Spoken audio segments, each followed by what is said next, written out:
From Cali to Tally, it's time to wake up. WarChant.com is your ultimate Seminole sports source, and this is Wake Up War Chant. Now here's WarChant.com's Aslan Hudjavandi and Corey Clark.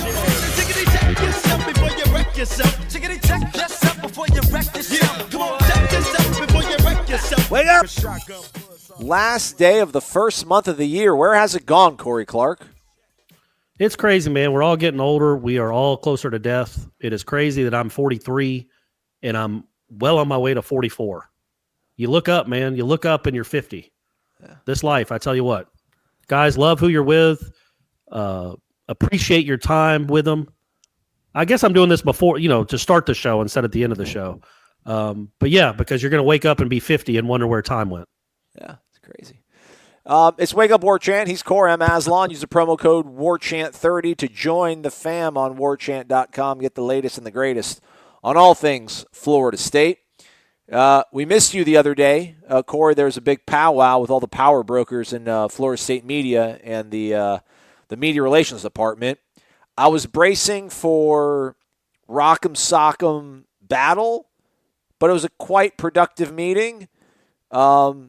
Going to throw one of our compatriots under the bus, Wayne McGahee from the Tallahassee Democrat. Obviously, he's apparently not a big fan of breakfast foods during 12 p.m. noon kickoffs. He would rather have lunch. Yeah. It's weird because, especially someone like Wayne, and this isn't a shot. I mean, I worked with him, but he'll get to the stadium at like 9 a.m. for a noon game. Yeah. Ira likes to do that stuff too, and I'm like, man, I like to roll in at about 11:50 because I don't mind like a 3:30 game or an 8 o'clock game. I like to get in the press box a little early because there's other football on. Yeah. But for one of the noon games, and Florida State plays way too many noon games these days, not a lot of primetime action. There's nothing to watch but reruns or game day, and I don't care what headgear Corso puts on. So yeah, and for the people that don't know, and I would never. That's why I don't ever eat at the press box, and I don't even quite understand why they feel the need to feed us, but they do, which is nice. But yeah, their breakfast is something that's you can tell it's not something that's on the normal menu. Right. Well, I'm a big breakfast guy. I told them to keep it up. I love breakfast. Their breakfast leaves a little to be desired, but you know what? It's better than the breakfast I've made for Florida State. Know what I'm saying? All right. If that's what you say, man. All right. Some stuff to talk about before we dive into the pony show that is the Renegade Express. We know when spring practice is starting. March 4th, buddy. Mark your calendar down. I'm stoked. March 4th? March 4th. What day of the week is that? I'm guessing it's going to be a Monday. I'm going to look it up right now. You keep talking. Oh, look at that. Awesome. Yeah, so sounds like they will have a 2-week stint, and then they'll take a week off for spring break, and then they'll return and get the rest of their practices in. Spring game was announced. What is April 6th, I think the spring game is?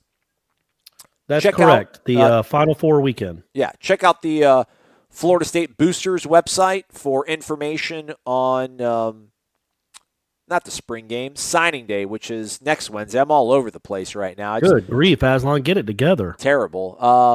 The spring game will be fun. Go to the spring game, $10 a ticket.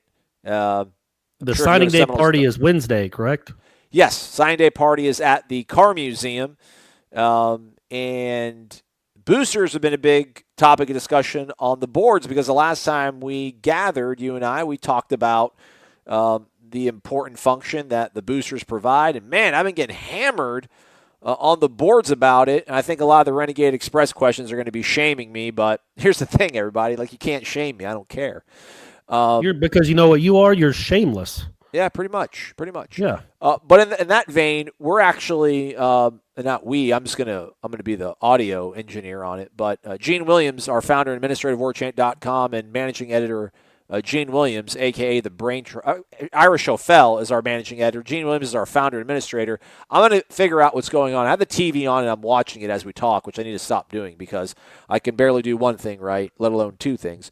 But they're going to sit down with Jerry Coots of Seminoles Boosters on Thursday morning. So as you're listening to this, there's a good chance that they're going to be sitting down, getting some information from him, or it'll be done and it'll be up on the website perhaps. But we'll get some information from him. Maybe he'll give me a good pitch. Maybe I'll sign up while I'm there. I'm not going to. Spoiler alert, I can't. I'm part of the media. It's not allowed. So leave me alone, everybody. But those are the things that are going on. Shame your friends into doing it. Yeah, I guess I'm going to try to do that. But, I mean, I don't know. I wouldn't want them coming at me telling me that, hey, I got to donate to some sort of fundraiser at our high school. I'd be like, dude, let me do what I want, my own money. I'm grown. I'm a grown man. Well, yeah, you're not telling them. You're just suggesting. Right. Okay. Fair enough. Nothing. Nothing. Yeah. So we'll get to that again. Yeah. Spring practice starts March 4th. They did take a shot across the bow at us. I asked them, could we possibly get interviews after practice? And they said no, and explicitly because we don't want to do it because that would help out Corey. True story. Yeah, I've probably been a little too vocal in my displeasure about morning practices. So now, even if they did want to change it, they just wouldn't want to give me the satisfaction of thinking that I instituted a change, which obviously they wouldn't do it because of me. But I could brag about it, and they don't even want to give me the satisfaction of that. Yeah. So as long as Willie stays here, and I'm of the opinion that he's going to turn this around, so he'll be here for a while. We're going to be getting up at 7:30 in the morning. Yeah, man. What's funny is I complain about the early morning practices too, but I haven't been typecast as that guy. For some reason, you've earned that mantle. I think because people know my normal sleeping habits. It's much publicized for people that follow Florida State media that I probably stay up the latest and certainly get up the latest. And Seminole Headlines has had a lot to do with that knowledge. And so people know that I routinely complain about having to get up in the morning. Okay. All right. I mean, I didn't become a sports writer to wake up at 7:30 in the morning. Yeah. If I'd have done that, I'd have been a banker. Yeah. You know what I'm saying? I don't want to keep banker hours. Yeah. So let's get to the questions here, but first, really no smooth way to segue this. I mean, you did mention that you're of the belief and the hope. I don't know if you said the hope, but you said the belief that Willie Taggart's going to continue to be here. Obviously not a stirring success of a first season here, but... Oh, don't say that. Well, I mean, it obviously wasn't. No, I was joking. However, fact remains that while your feelings will probably fluctuate on how you feel about Willie Taggart based on how he performs on signing day and Saturdays in the fall, it remains that everything else that he's shown us is that he's just a solid dude and a good man. Most recent example here is that Jamarcus Chapman, true freshman defensive lineman from Georgia, his mother passed away here about a week ago, I think. And there's actually a photo out there from Jamarcus's brother. Apparently Willie and a couple teammates in Odell look like they actually attended the funeral with Jamarcus and his remaining surviving family. So the recruiting aspect, the culture aspect, these things take time. If you're going to talk the talk, you got to walk the walk, and there's probably nothing more you can do than to be by the side of one of your kids in some degree here, a player that's come to play football for you that you probably spoke to their mother and told how you're going to take care of them. And now that she's no longer here, Willie and some of the staff, it looks like Jordan Young, the wide receiver, and it looks like, I think that's the kid from Armwood, the defensive lineman, Xavier, and his name is escaping me right now at this moment, but it's just impressive to see a coach in the middle of a really busy time in his life, obviously with recruiting, stepping aside and being a real rock in the life of one of his players, I think, Yeah, I mean, he wouldn't do that. It's not like he did that for recruiting purposes. It's because that's, again, by all indications, we always hesitate to paint with a broad brush because we don't really know these people behind the scenes. But by all indications of people talking to him and dealing with him ourselves, he's a genuine dude with real humanity about him. And, we just hope that he starts winning games. That would be nice. Yeah, I'm not trying to dismiss what he did. No. I hope that didn't sound like that. That's really nice. He does have humanity about him. That's certainly not an act. He does care about these guys. And, he does care. And that's an awful thing to lose a parent.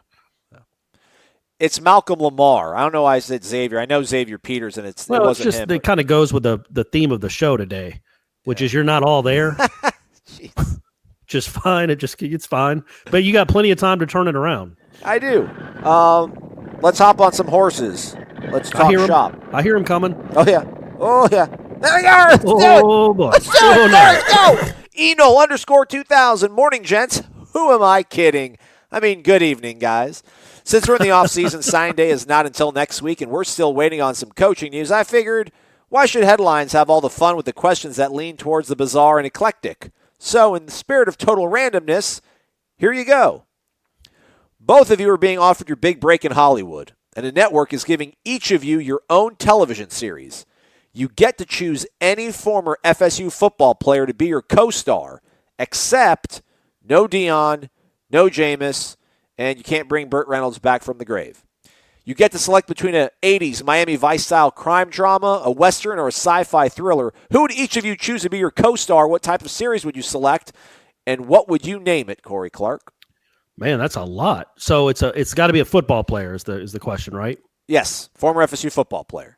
Okay, well then Co-star. The first name that immediately came to mind was Dakotah Watson. Okay. I've never seen, and look, I'm not going to comment on this, but you see these kids working out sometimes, and he wasn't a kid. He was 21 or 22. But he took his shirt off, and it was like a 12-pack. I've never seen anything like it. And I'm around, I mean, it's my job. I'm around these, incredible athletes in every sport all the time. And it was remarkable. I think he even joked about it that he had like a 10-pack to an ESPN writer once. He just, because he was rehabbing, so he was working out every day, and it just looked ridiculous. I mean, you can go online. People go online. Well, do you Google Dakotah Watson shirtless? I'll do it. I want to put in the name, do it right now and see if you can find something. In the name of science, I will do it to let you folks at home know whether or not you can do it at work and not get totally freaked out. There's a photo of him out there that's Photoshopped that he looks like he's 280 pounds and ripped and running the 40. It's not him. I mean, it's him, but it's Photoshopped. If you Google Dakotah Watson shirtless, you'll be all right. You'll be all right. Well, Okay. Well, there's a lady in a tee back or a thong. I can't talk. The first few ones are okay. Yeah, man, he's jacked. He's and right, he's a good-looking kid, or I guess he's probably 30-something now, and he's young, he's personable. So I think that's what I would want. I think I would veer not a Miami Vice show, but I think we'd be a Western. Okay. Where he's the new sheriff in town, and all that comes with that in the 1880s. With a person that looks like Dakotah Watson becoming a sheriff. I mean, I know I keep thinking of Blazing Saddles. He comes strolling into the town as a no-nonsense sheriff. It's not a comedy though. It's a draw. It's like Deadwood, but he's the sheriff. And once a show, he takes off his shirt. Well, no, we both do. Okay. So, and the contrast. So you see my hairy, flabby white body, and then you see the Greek god next to me. All right. And I feel like we'd be a huge hit. I don't know if we're Netflix. I don't know if we're like a 10-part series, or if we're network. I haven't decided that. I think I want to be a little more edgy. Okay. So probably either HBO or Netflix. I don't want to go to the network because you won't be able to cuss and all obviously the love scenes that we would have, not together, but the both of us would have as co-star as stars of the show. Okay. All right, you've had plenty of time to think now, Aslan. Thanks, as I ramble on about Corey. Dakotah Watson. And I don't have anything even remotely as enticing or compelling as that. Either like a buddy cop comedy with Chris Ricks, where just like everything he does, like he just constantly screws up, but everybody loves him and he gets away with it. It's like Inspector Gadget almost, where I'm like Penny and I constantly have to clean up after him and fix everything, but he gets all the credit. I don't know what I would call it though. I would need some sort of clever name, which I can't think of right now. Oh, yeah, I didn't come up with a name either. Yeah. Or it would be myself and Adrian McPherson, and we would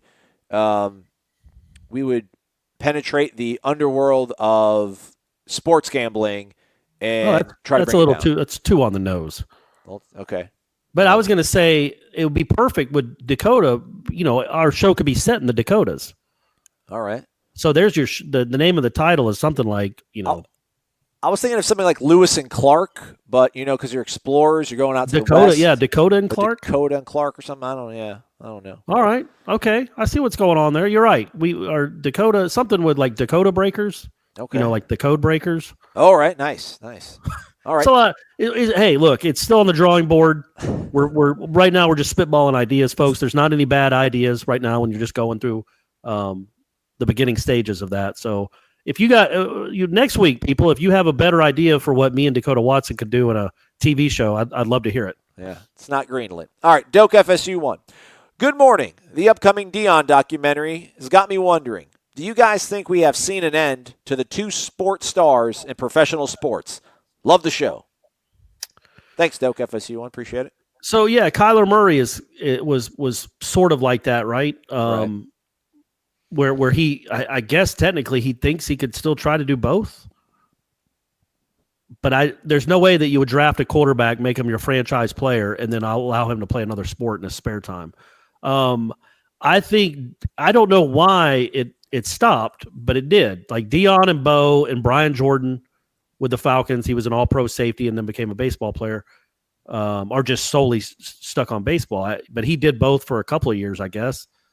Yeah, you don't see it. I think, I wrote a column about it yesterday, just how I don't think people truly appreciated the guy. I mean, who does that? Who scores? He played in an NFL game as a shutdown cornerback, the best player on the field in an NFL game, and then 2 weeks later was on his way to being the World Series MVP. That's craziness. Just craziness. And yeah, I think the specialization that kids go through now hurts that to an extent where a lot of kids only play one sport. They just concentrate on one sport once they get to high school. But also just the odds of being good enough to do both is it's just staggering that he and Bo both did it. It's crazy. Hey, let me swim you out to some deep waters and get really awkward here. I mean, could part of it also be the fact that actually don't answer this. I'm going to say this and then we're going to move on to the next question. I assume part of it has to deal with the fact that, let's be honest, the examples of this usually are African-American men and young men, young boys that become men. And baseball is dwindling in a lot of black culture in terms of there's not as many African-American men playing baseball as there used to be. So, I mean, if you're going to become a 2-sport athlete, the only ones that really make sense is to run it is like football and baseball. So he's like, you're not going to have a basketball player's not going to be playing baseball. Actually, maybe you could do basketball and baseball at the same time. So that blows a big hole. Well, not really. You couldn't. I guess you could, but the skill sets for those 2 sports are pretty disparate. Football and baseball to me makes more sense. And yeah, I think that has a lot to do with it. If you go look at a Major League Baseball roster of the 1970s and compare it to one that you'd look at today, it's a shame in my opinion. All these Major League Baseball organizations put all their money into the Caribbean, into Latin American countries, which is fine. I have no problem with that. But they completely ignore kids in their own country. They don't set up camps for like they do in Venezuela for 15-year-olds to go play and develop. But they do that in Venezuela. They do that in the Dominican Republic, obviously. And they don't do that in downtown Atlanta or Baltimore. So anyway, I don't see it happening. It's hard to fathom it happening. Kyler Murray, look, there's no guarantee that Kyler Murray will ever be good enough to be a Major League Baseball player. Again, he hit like 302 in the Big 12. That doesn't portend of a guy, maybe even less than that. That doesn't portend of a guy that's going to be able to hit, his weight in the major leagues. He could. I'm sure there's potential there, but I'm not convinced of it. And so, yeah, I don't. Even Jameis, Jameis might have had a chance to be a major league relief pitcher, but maybe. But he certainly couldn't do both because they're not going to. The Tampa Bay Bucks wouldn't let him risk his arm. And I just think the more money, because Dion, even we made a ton of money back then. It was a ton of money. But it was relative. It wasn't what these teams are investing now. It's not quarterback money. I mean, right now what we're seeing are pitchers that also throw the football, like No, James. it's not even but it's not even Xavier Rhodes money. Right. There's no way the Vikings will let Xavier Rhodes go play baseball. Yeah. They've invested way too much money in them. The Falcons back then, I would assume it was a couple million, which again, that's nothing to sneeze at, but it's not 13 million or 15 million. So, I just think the money has made it to where an NFL team is always going to make you choose. And so, on the other hand, would be a baseball team would even make more sense to make you choose because they're not going to let you risk. You're too valuable a commodity to risk it playing another sport. So Bimini Bound, just what's for up? them to be on and watch the documentary because it's going to be awesome. Yeah, we probably won't have a show to talk about it the next day. Maybe we will. Doubtful, though. Bimini Bound, what's up, Aslan and Corey? I see you mentioned possible research projects that you might consider taking on. That's true, Corey. I posted on there if anybody wants. I kind of said it tongue-in-cheek because sometimes people ask us, what is Shanna, your ex-wife, asked about, what's the offense going to look like now that we have Kendall Browse. I'm like, maybe I'll sit down one day and I'll go and look at 10 games and just rifle through them. But I decide not to do that. All right, well, it's the thought that counts. Can you find out where and how to get deer antler spray, the cost of said spray on the black market, and whether the stuff actually works? Perhaps Aslan can talk with that hunting dog guy he met in the gym. If Clemson has it, we must have it also. Now, the cool part about this, Corey, is our friend in Central Georgia, C691027, Ashburn, Georgia, the guy who helped bring future Hall of Famer Tammie Terry to Tallahassee, took this one for us and replied to him that you can get it at any health food or vitamin store. An 8-ounce bottle will cost you $85. It lasts about 2 weeks with 2 squirts after lifting to recover. So about $170 per player for a month. It is a major investment, but it does help you do bigger, longer lifts. The cost per year is minimum $173,400 for 85 players. Okay, so I'm not real all that. I know this is going to be hard to believe. I'm not real familiar with deer antler spray and its effects. Is it really made from deer antler? I'm supposed to answer that as if I know. I didn't know if you knew about it. You lift, bro. Yeah, I've heard about it. I mean, I know it's supposed to mess with like your growth hormone levels. Like everybody has a natural growth hormone inside of them, and then this is supposed to, I guess, maybe boost it a little bit or something along the lines of that. But is it actually made of deer antler? I don't think so. That'd be kind of crazy if we're just going out hunting deer and pulling off their antlers and grinding them up and putting them into some sort of spray. Don't we do that? Don't millions of Americans do that? I don't think so. There's an overcrowding population. There's an overcrowding problem with deer anyway, right? Yeah, right. So my thought is they're decimating the grubworm population. If it's made from real deer antler, then how about like a team exercise once a month where the team goes out and hunts deer? Okay. And whatever you kill, you get to rub that on your body. On Jimbo's old plot in South Georgia, right? Is like on his hunting ground too, just to rub it in. Yeah. I mean, I know Florida State has some hunting dogs. And so you might as well use them. See how many hunting dogs you actually have. I mean, literally. And then you don't have to, it's no cost at all. I guess you got to arm the kid. You got to arm the players with shotguns, but still have them go hunt, kill their own deer. I guess saw off the antlers or grind them into a dust and sprinkle it on each other. And then you're not spending $800. What did he say? $85 for 2 weeks. Yeah, that's what he said. That's a lot for 100 kids. Yeah. That's a lot. That gets expensive. But if you're providing the deer antler spray yourself, if it's in house, and you're coming out ahead. Heck, you could sell it to other teams. Corey, deer antler spray actually comes from deer velvet, which covers the growing bone and cartilage that develops into deer antlers. That's what I figured. So yeah, it's in there. So I guess you have to employ someone, pay them $48,000 a year that knows what they're doing and how to grind that up. But you provide all the slain deer. And then the players get to take care of them. And it gives them ownership of what you're doing, what they're putting on their bodies. Win-win, really. Okay. I mean, I agree with Bimini Bound. If Clemson has it, golly darn it, we need to have it as well. That's the way it works. 100%. But you could have your own that you provide. Also, I think, what got maybe lost in translation in our last show, and I was talking about money and, just maybe what we have, what we don't have. I do agree with your overall point that just Florida State's not getting good bang for their buck. It's not them being cheap or tight-fisted with the money. They have a pretty deep pool of money to pay assistants. Clemson's kind of top-heavy, obviously, with Venables. Just they're getting better production out of their assistants. Maybe one of these days it'll cost them. Maybe they'll have to start paying all these guys they can't afford it. But I doubt it because they'll probably pony up and make it happen. See how I did that there? Deer Antlers to Pony, Renegade Express. Next question, T. Smith, 1790. Morning, Corey and Aslan. Says we can now start thinking about baseball. I've got a baseball fan question for you. We currently live in South Carolina, and I'd like to take the family to a game this year since it's 11's last season. Do we make the trip back home for a weekend to see a home game, or do we run up to Raleigh to catch an away game at NC State? I'm guessing, Corey, you've probably been up there before. Thanks for keeping us entertained. Thank you. I have been up there. It's a nice stadium.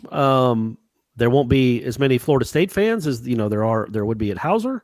I would think, man, if you're going to make it a point to go see 11 in his last season, maybe come for the final home series. I don't know who they're playing. I haven't looked. Usually the final home series before the ACC tournament, it's either Clemson or it's like a Savannah State. But I think that would be cool to come down for one of those, especially if it's like a Savannah State. I would suggest NC State's a nice place to watch a game, sure. Those fans are a little different. They're not the Tobacco Road wine and cheese crowd that would be at other schools in that state.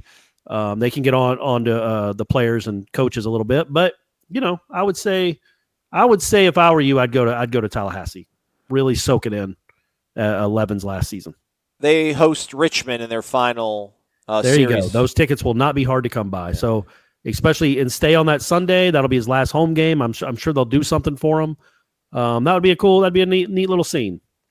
Yeah, if you can't do that, I don't know. I think it'd be kind of cool to see him in an away game because you'll get the full also farewell experience. Because if you come in the middle of the year in Tallahassee, we're not going to do something for 11 every single game. But if you can make it to the last home game, yeah, that's probably a good one. But I think if you go to any visiting park that Florida State's playing in next year, at least on the opener, it's going to be like, before the game starts, I think they'll do something cool everywhere he goes, won't they?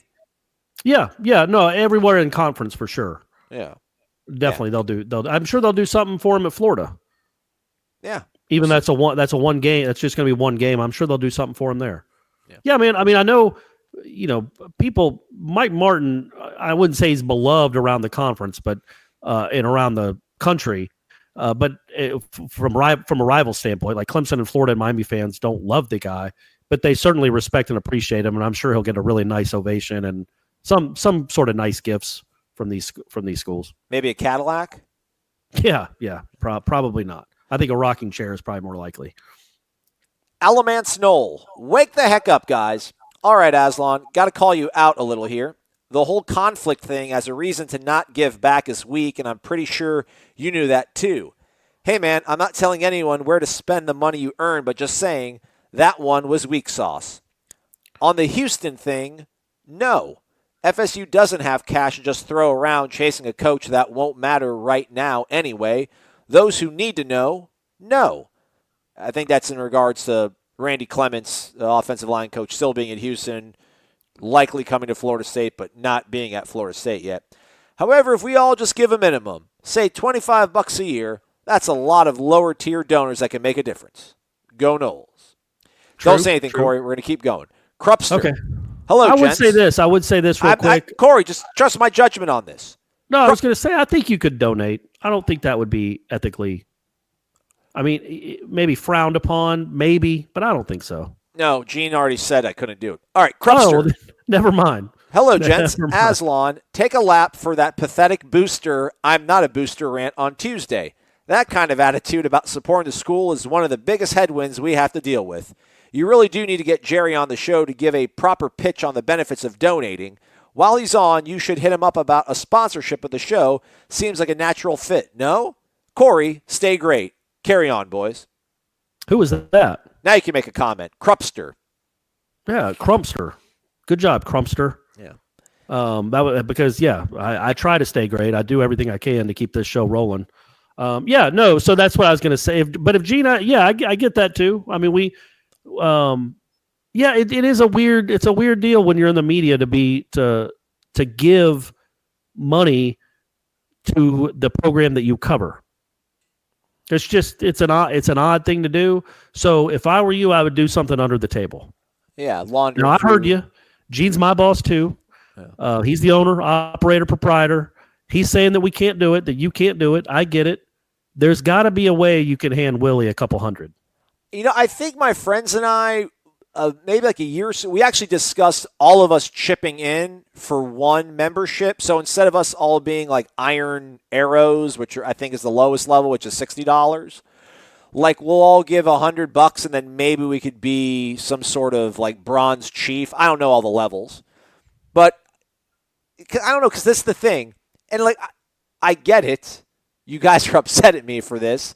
Understand that I don't really care, and I'm not trying to be flippant about it, but I mean, like, it's my money. I'm going to do with my money what I want to do, and I'm not complaining about Florida State's shortcomings financially. I realize they're an issue, and I made an explanation for why there's certain things that are tangibly happening right now at the program, and then somebody made some sort of comment. It's great when Aslan rants about something and says he's not complaining, but he's complaining. Like, I wasn't complaining about it. I'm just saying that, there's a difference between the amount of money Florida State has and Texas has or Alabama has. Just that's a fact. It's not complaining. Just it's what reality. It's what the world is. The guy in your neighborhood's got a bigger house than you. The guy in the office down the hallway's got a bigger salary than you. It's part of life. It happens. But yeah, like this whole thing of like being like a $60 donor, I don't want to poo-poo on it because ultimately this seems to be an altruistic endeavor. At the end of the day, it's not about getting tickets. It's not about getting favor. It's not about even feeling good about yourself. It's about you love a university, you want to see it do well, and you want to do whatever you can to help it. And that's like what it's all about. And that's why there's only 13,000 people out there doing it, because there's hundreds of thousands, millions of people who live and die with Florida State being successful on whatever athletic field they're on. But, there's certain people that understand how important it is to donate and give back, and there's others who do and maybe don't care as much. And like, yeah, we can shame them, but I guess I'm part of them, so I don't know. And we've already established you're shameless. Yeah, so that's how it's going to work. But anyhow, I just felt like it'd be cooler if we just had one name on a membership that was like a Golden Chief, as opposed to 10 of us being Iron Arrows. Although 10 of us at $60 a pop is $600, and $600 doesn't get you anywhere near a Golden Chief. So yeah, that's that. You could each give $12 and be the Iron Arrow or whatever you said. Yeah, there you go. Running Knoll. Here's one. This one hit me hard. Wake up! I was shocked to learn that there are only 13,000 Seminole boosters. I believe we have something like 400,000 alumni on the planet. I love Florida State so much. I am an alum, and I have fond memories of my time in Tallahassee. The athletic teams, especially football, have given me so much pleasure and happiness over the years, and I have heard firsthand from student athletes how grateful they are for their scholarships. I am a season ticket holder for football, basketball, baseball, women's basketball, and planning to do softball as well. I bought a Champions Club seat when they first became available and absolutely love it. We sit in our seats for every play and do not contribute to the notorious empty seats that Corey complains about. She didn't say Corey. She just said that everybody complains about. I have worked all my life since I was 14. I anticipate retiring within the next 5 years. I went through financial hardships like most people do, and I am grateful to be able to be a Tomahawk booster. I don't mean to preach or tell people what to do with their money, but if you care about Florida State athletics, it seems like almost anybody should be able to afford $60 per year. Ask not what Florida State can do for you. Ask what you can do for Florida State. Amen. Amen. It's Deb from Jacksonville, man. All right. I'll figure something out. Deb from Jacksonville bringing the heat. Yeah. Before Valentine's Day, I will provide a screenshot of a membership that either I have funneled my money to or that one of my friends has signed up for. Is that not? It's not good enough, but it's a start. Can you give me that? It's a start, buddy, and somebody's got to start somewhere. All right. So you got to start somewhere. So that's as good a start as any. All right. I will shame one of my friends into doing it, or I will give them the money and then have them put in their name, thus laundering it effectively, like I learned on Ozark. Next question. Sanders D. Sanders D. 2 Ds. Sorry about that. Morning and many blessings, Corey and Aslan. I was just wondering, what's the status on linebacker target Quentin Hunter-Colvin? Looks solid, no star rating, but he's hard and has good football IQ. Thanks and keep up the good work. B-E-Z, short for Be Easy. That's on you, buddy. I searched his name, and apparently he is a preferred walk-on. All right. Michael Langston told me that he walked on and he's progressed to the next step, but I don't know if that's 100% true, because I did take a photo when I was at the Moore Center last week of the players who had made it to the next step, and I don't see Hunter Colvin on the list. But he is apparently a class of 2019 kid, so I would imagine he's probably not on campus yet unless he early enrolled. But he is apparently a guy who's been offered a preferred walk-on, which preferred walk-on means I think you get some minimal benefit, like maybe you can actually eat with the team at the training table, but otherwise you're a walk-on. Like, you don't have your scholarship paid for, you don't have any books paid for. But in case one does open up, if you're one of those guys that works hard, maybe they make a viral video when you're a senior and everybody hoots and hollers around you when they give you your scholarship after practice. I was taking a sip of water. Great information, Aslan. What's that? I said that's great information. Wow, that you sound very sincere. Sorry for keeping you up, Corey. D Wolf 1. Hey, I'm Aslan, Corey, absolutely love the show. Listen to everyone I can. First, the argument that a lower-tier booster membership doesn't matter is weak. That's like saying you shouldn't use your right to vote because one vote doesn't matter. It really doesn't. Especially coming from a person who is a self-proclaimed passionate follower of FSU athletics and football. Tighten it up, Aslan. Become a booster. Set a movement in motion. Secondly, heard you say we may go all in on football, which makes sense maybe financially, but that would disappoint me as I enjoy following and watching all of Florida State's women's and men's sports programs succeed. Again, great show, guys. Signing off from Daytona Beach. He did not tell us famous people from Daytona Beach, so we will skip ahead to the next question. No, I'm kidding. Yeah, that's just pure conjecture on my part. I guess kind of connecting some of the dots that, the whole not gold standard or, right below gold standard comment was made about the indoor, not the indoor practice facility, the football operations facility. There was, there's some things that Florida State might have to, not go lean on, but just can't fully splurge on. But it sounds like, there's going to be some book balancing done here by, acting athletics director David Coburn, because that's his background, is keeping things financially solvent and things of that nature. So I don't know. I would imagine that if some programs are going to suffer, I don't think it's just to trim the overall bottom line. I would think that it's because they're probably going to shift more resources to football. But then again, that's just me making an assumption. Corey, I've been talking way too much. Are you still there? Are you still my co-host? Are we still friends? Yeah, I've been looking. I tried to tell you, but you couldn't hear me talking. I was trying to look up some numbers about other universities and what their booster memberships are, and I just can't Google it. I can't figure out what to type in the dang search engine to get that answer. Yeah. So I just wanted to compare Florida State to other schools, and I can't. So the whole time you were trying to look up something and you couldn't, and then now you have nothing else really to add. I don't even know what you were talking about. Are we still doing the show? Speaking of which, we might actually be transitioning the Renegade Express to a live video stream, which we will then extract the audio and make it a podcast that you listen to like you are right now. But we might actually, do a live video stream thing, Corey. So you'll have to look alive, and you won't be able to roll your eyes when I say stuff that you don't like. So I guess sorry in advance. All right. So people are going to be able to watch us live. Yeah. So not in the morning. Correct. Okay. But then they can listen to us, in the podcast. Now I'm trying to look up how many people have boosters. Next question, It's hard, Harley man. 07. It's hard. I can't figure out what to type. I mean, I'm a pretty smart guy. People give it. I want Georgia. I want Auburn. I want Texas. The big boy, Maryland, even a smaller. I just want to know what like the normal, like are some of these schools like 40,000 and Florida State is 13, or do they all hover around that same number? Gotcha.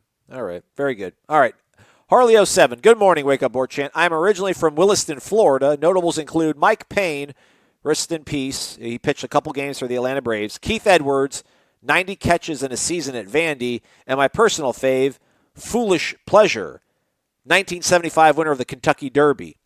Speaking of which, Corey, okay. When I was going back in the archives to accumulate our Emmy submission, we did one episode where apparently there was the stat thrown out that I guess like in years where there was a Triple Crown winner, Notre Dame is like 113-6 or something absurd, right? So going into the 2018 season, this person who found that stat was saying, watch out, 2018 is going to be the year of Notre Dame. You and I quickly made fun of that and said it's stupid. Look how right we were. Yeah.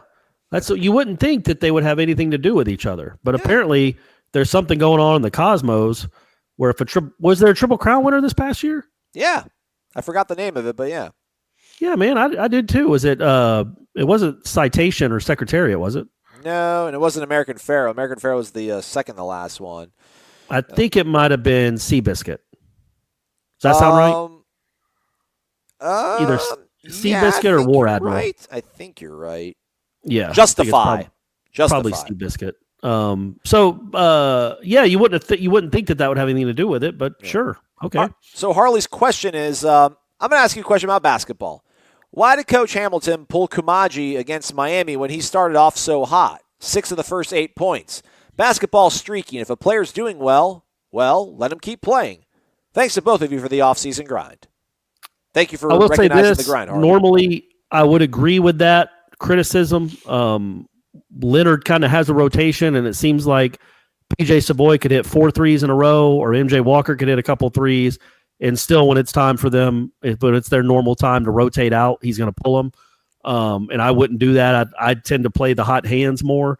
But with Kumaji, he can only go for so long. The way Florida State plays, I mean, he's 7'4", and it's hard to run up and down the court at the pace that Florida State runs up and down the court. He needs a breather. So he will become much less effective on both ends if he plays more than 5 minutes at a time. It's just a really hard pace it's a hard pace for a 6'4" guy to play at. Most of them don't stay on the floor more than 5 or 6 minutes at a time. The 7'4" guy, it's really hard. Plus, their best player is the guy that comes in for him. True. Yeah. I mean, I get it. Normally, like he's made that mistake in my opinion before, where a kid's made a couple threes and played well, and it's like, okay, we got to pull him to bring in our bench players. By the way, related note, on Wednesday, I saw that Joe Lunardi has already started to post some seedings and things like that. Oh, he actually has right now Florida State. They would be a 7th seed. He's got him as a 7? Yeah. That seems about right. I think Florida State, man, I can't see them getting a real high seed. There's still gonna be some really flummoxing losses until their big time athletes get their feet back, if that happens. With Forrest and Mann, but I think they're like an 8-9 that no one would want to play, or they're like a 7 that a 2 wouldn't want to play. I mean, they pose problems, and I think they'd be better in a scenario like that. Like we saw them when they were the 3 seed a couple of years ago, and they didn't really handle that well. But I feel like this is a group that kind of likes being, dismissed a little bit, or taken lightly. I think they kind of feed off that a little bit. So it'd probably be good for him to be a 7 or an 8. Or a 10. Guy, just get in, baby. Just get in. FSU guy 1989. Sup, dudes? I was glad to see that we got a transfer to come to Florida State, even if it is from Northern Illinois. Interesting point. People still call us, 850-792-5730. We haven't taken calls in a while because you guys aren't bringing the heat. By bringing the heat, I need something like, hey, man, what's up, y'all? Richard from Tennessee. If Willie gets fired after the season, who's going to replace him? Or what about just like heavy breathing? Well, this is the thing. Somebody actually called to defend the honor of the young man who transferred from Northern Illinois, and I had to mute the TV so I could hear him well because I heard another voice in the room. And he actually called us while he was listening to the podcast, and I could hear you talking in the episode while he's on the phone, like, "Yo, you guys need to check out the tape against us last year when Northern Illinois played us. He actually did okay." So he literally felt compelled in the middle of the show to pick up the phone and call us to check us. I appreciate that. But it's a minute long, and it's just kind of slow developing. So, anyhow, FSU Guy 1989 says, the positive things that I do see is that we need offensive line help any way that we can get it, and Northern Illinois ran an up-tempo style of offense. I still fully believe that we need a lot more help and work for our O-line to worry anyone, but this is a step in the right direction, which is true. It is. I mean, if you're able-bodied and you have experience playing football, yeah, man, bring it. We can use you. P.S. I know Corey probably has some type of disguise or something to avoid the mob of fans he runs into at Publix, but what about you, Aslan? How often do you get noticed out in public, and how many of them know you from school versus War Chant? It doesn't happen, man. It does not happen. That's not true. You've been noticed in public before, haven't you? I got a football game. That doesn't count. Like when you go into an establishment, a local establishment in town, people don't hey, man, I love the show. No. Oh. All right. Sorry, well, yes, to answer the question, I do have to wear a disguise usually. I usually wear a ski mask when I go into Publix. Conway T 4811, which I think our guy here, if I'm mistaken, I'm sorry. I think he actually got into a fender bender the other week, and he posted a nice message on War Chant, basically saying he got into a 3-car accident. He was in the middle, I think. And while he was waiting for FHP, Florida Highway Patrol, to show up, he listened to our podcast. It helped keep him sane. So that's cool. I think it was Conway. Sorry about the accident, though. Yeah, man, let us know. I got a couple questions for you guys. Neither one of them is football related, but they'll give people a good chance to connect with you guys even more. Let's do that, Corey. People need to connect with us. Sure. Because this is minute 47, and we really haven't talked about, life-changing information about Florida State. But here we are. We are almost done, too, by the way, Corey. So that's a good thing, okay. Too. Fair. If you could witness any event of the past, present, or future, what would it be? Or, second question, what is a skill you'd like to learn and why? I'll start off with that. I really wish I knew how to work on cars. Although I just bought a new one, so I don't think it'll come in handy that often now because I bought a Toyota, and that thing will go for 300,000 miles as long as I change the oil on it. But I do wish, as my car started, giving me, grief, that I could just kind of get under there and listen to a couple things and diagnose it and fix it myself and be handy in that way. Either that or maybe something with carpentry. I do wish I could, hang new cabinets and countertops and stuff. Being a carpenter would be kind of cool. Like Jesus. Damn right. So you kind of took mine. That would have been mine to be handy, whether to fix things or certainly a car. I just know nothing about cars. But since you took that one, I'm going to say play guitar. Oh, nice. Yes. I would love to play it. Be able no, I don't need to be, Prince or Brian May or whoever the great guitar, Eric Clapton. I don't need to be these great guys. Just I want to be competent. If I wanted to sit down and start playing Oasis, people would recognize it and they'd start singing along around the campfire. Oh yeah. I should have done that. I keep telling Brady, man, you should really take piano or guitar lessons, man. I'm telling you, it'll pay off in 7 or 8 years. But he wants nothing to do with it. As far as an event, I would want to see past, present, or future. Well, future, I don't know. I don't know. 2020 election. Death.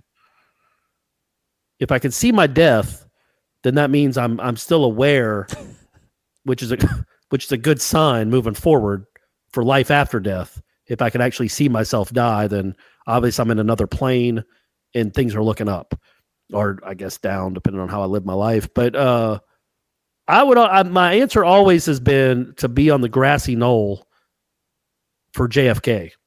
All right. Just to know Just to know, I'd be hanging out. I wouldn't try to stop anything. I don't want to change the course of history. But I just want to see if there's anybody there. All right.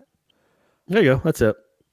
Do you want to do each, like one from the past, one from the present, one for the future, or just that's your final answer? That's my final answer. I think I would like to go to Woodstock. That would have been probably pretty cool. The 99 Woodstock or the 69 Woodstock? Wasn't there one in 96 or 94? Well, yeah, I thought it was 99, wasn't it? Maybe it was 94. Maybe it was the 25th anniversry. They did a third one. They did one after that was horrible, but the one in the 90s. Yeah, it was awful. It was there were crimes and Yeah, I would have liked to get into a sod throwing fight with Billy Joe Armstrong from Green Day. That would have been really cool. Right. Yeah, sure. So the 69 Woodstock that's a good answer. My ex-wife's answer, Shanna's, was always to be on the rooftop when the Beatles, which actually I think we just had the 40th anniversary of that. When they played on the top of the Apple record or Apple, whatever the heck their recording studio was in London, they Apple played a impromptu concert on the roof, which was their last concert. So that would have been cool to be at that, because I wouldn't have wanted to go to a Beatles concert in 1965 when you just have 14-year-old girls screaming the whole time. Yeah. You can't even hear them. That would be a nightmare. But to see them in an intimate setting like that on the roof, playing for an hour, that would be pretty awesome. Well, I can't really say present because, I don't know. The present is right now. Yeah, maybe. Would you want to relive this last hour again? Well, that's a good point. You probably want to go back to the start of the show and maybe alter some things. Yeah. First 8 to 10 minutes. And in the future, I want to see probably some sort of cataclysmic event that's going to bring about the end of the world. I'd like to see that. That's great. What a wonderful sentiment. Georgia Knowles 86. Wake up! This is Ranye from Lawrenceville, Georgia. Notables include Jeff Francoeur, Doug Stamper, a.k.a. Michael Kelly, Maya Moore, Amy Robach, and Jason Elam. I didn't know Jason Elam was from Georgia. Yeah, he went to Brookwood. Strong leg. Same school as Leonard Warner III. Oh, yeah, good job. Yeah. College football playoff scenario. Number 1 seed, 1995 Nebraska versus 4 seed, 2005 Southern Cal. 2 seed, 2001 Miami versus 3 seed, 1999 Florida State. Who plays in the title game? What's your score prediction for the title game? Yikes. Man, this probably won't be popular on Wake Up War Chant. The 2013 Florida State versus 2001 Miami is a better game in my opinion. That 2001 Miami team was just ridiculous. They almost lost at Boston College, though. They almost lost at Boston College. I mean, that was their one. Florida State almost lost at Clemson. Really kind of almost lost at Florida. They had 3 or 4 close games that year, the 99 Florida State. Or games where they just didn't completely dominate. Yeah. The 2013 team just completely dominated everyone but 1 or 2.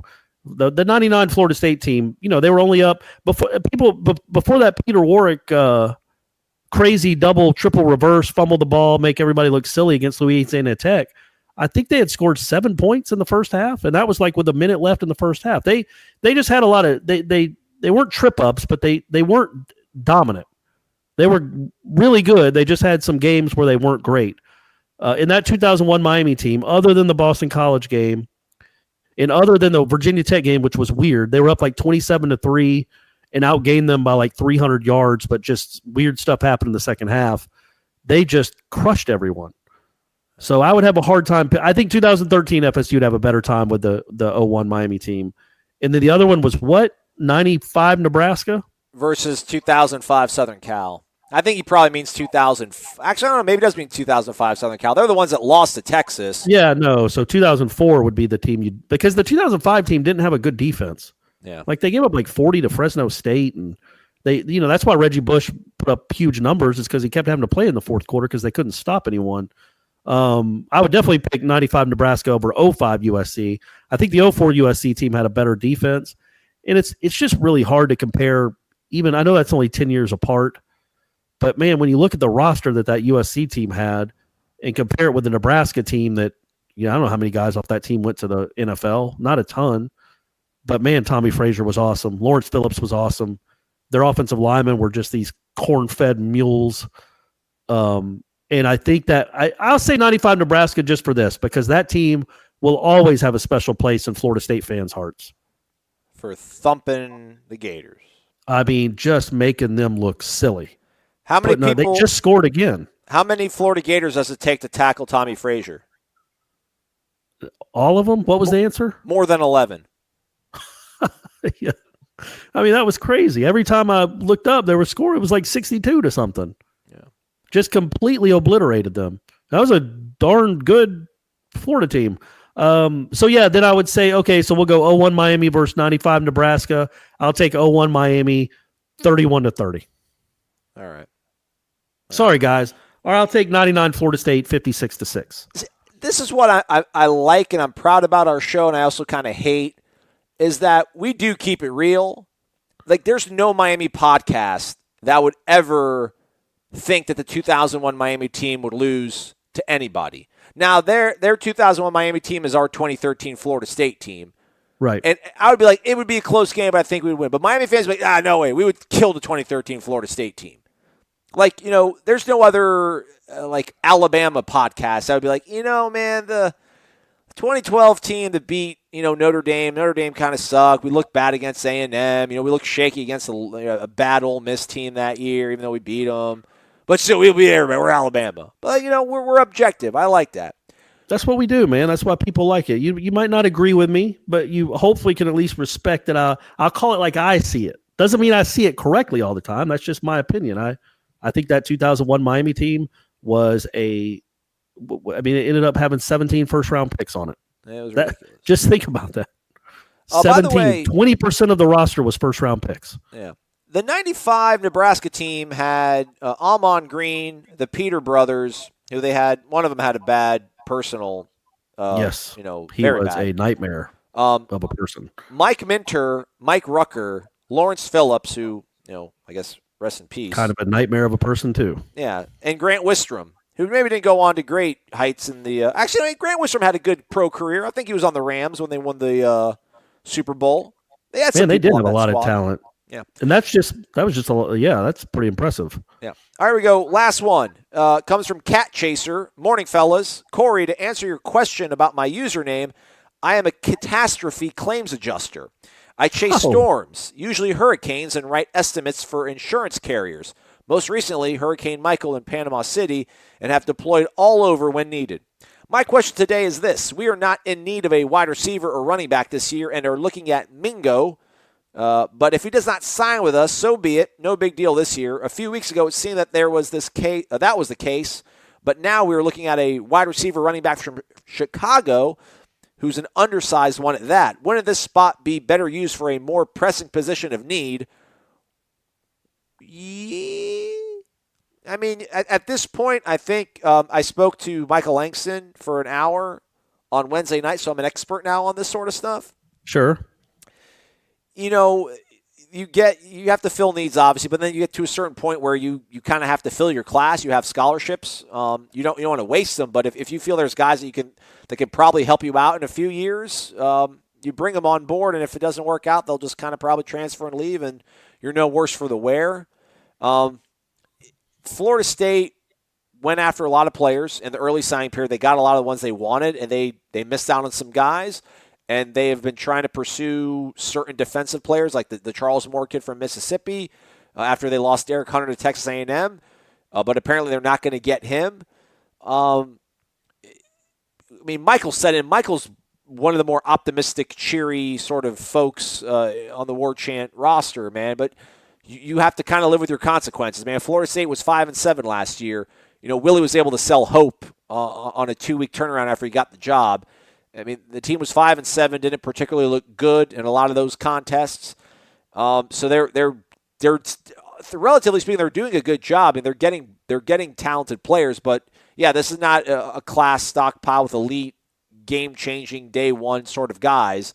But there's not a lot of programs who are. So I mean, I'll give them the benefit of the doubt. They're trying to rebuild the roster and bring in kids that are going to fit what they want to accomplish. So while these guys might not fit the profile of what Jimbo used to recruit, I mean, I'll just give them the benefit of the doubt that they're going to get kids in here that are eventually going to be able to contribute. So, and he mentioned like a little running back from Chicago. Is that right? Yeah.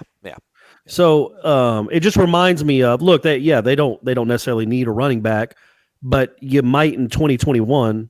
And you'd hate for this kid to be killing you at another school.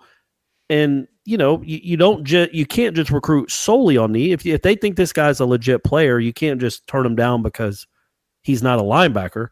And it reminds me of a story that Jimbo used to always tell. And I think it was his first year at LSU where the last take, he that's how he referred to it. That's a recruiting jargon. But for the last kid they decided to offer scholarship to and accept when he committed, and literally, I think he said it was the last day or it was the night before the last day, and they didn't have a scholarship for him, and one finally freed up, and he was the last take was Josh Reed, who was this little-known, I don't know, 1-star, 2-star, I think he might have been a running back, that they turned into a wide receiver, and he had like 120 catches as a sophomore and turned out and went to be an All-American. I don't know if he ever played in the league, but he was a really good college player, and he was their last take. And you wouldn't just – they didn't necessarily need a wide receiver, but they went and got him because they thought, okay, he can help us. And if this kid from Chicago, if they deem him helping us, helping Florida State, you don't want to turn your back on that just because you're set at running back.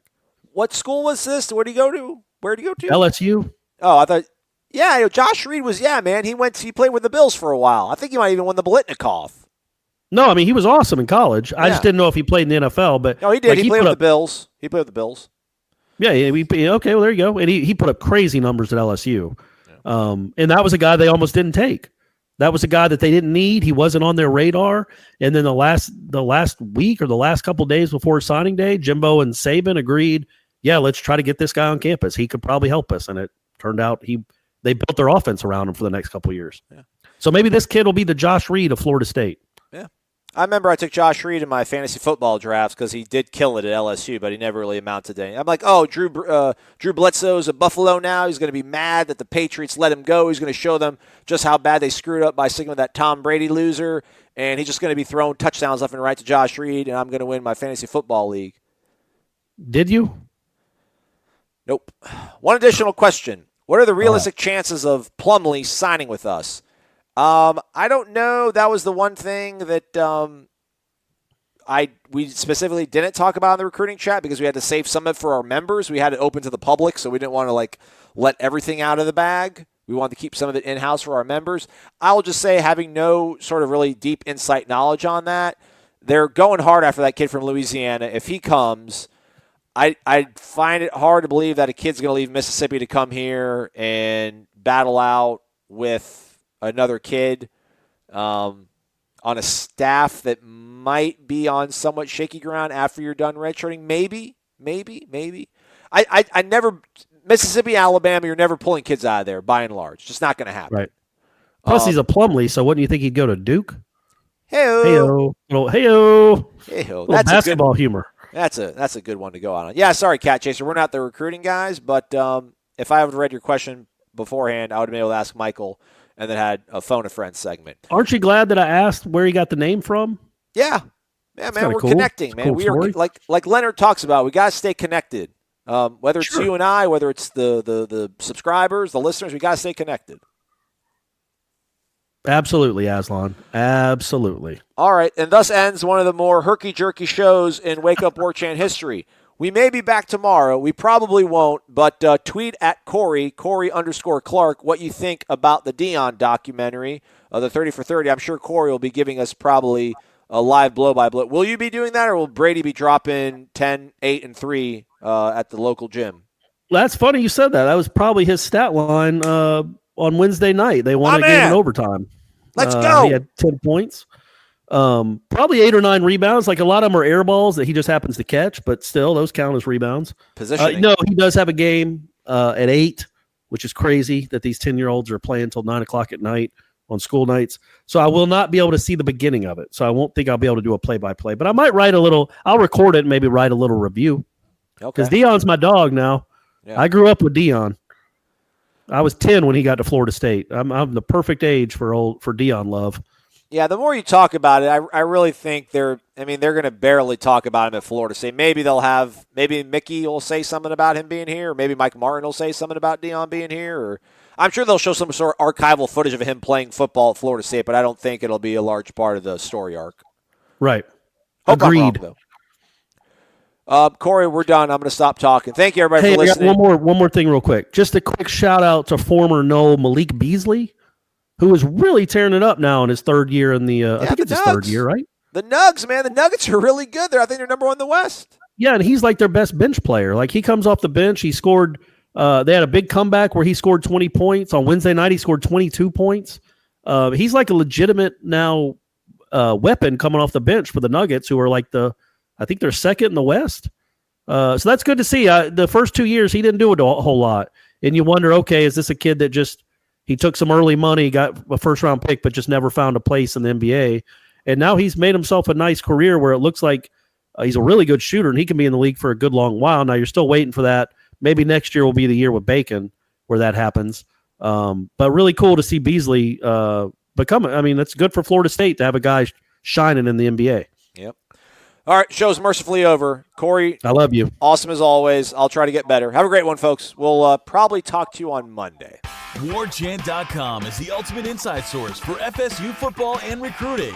And now you can get in on the action for free for an entire month. WarChant.com is offering a risk-free 30-day trial subscription. Get full access to the #1 website covering the Seminoles just by entering the promo code WarChant30. That's WarChant30. Sign up and get in on the world's most active FSU message boards. Receive breaking news, stories from our award-winning staff, plus get exclusive interviews and videos. Just enter the promo code WarChant30. WarChant.com, your ultimate Seminole sports source.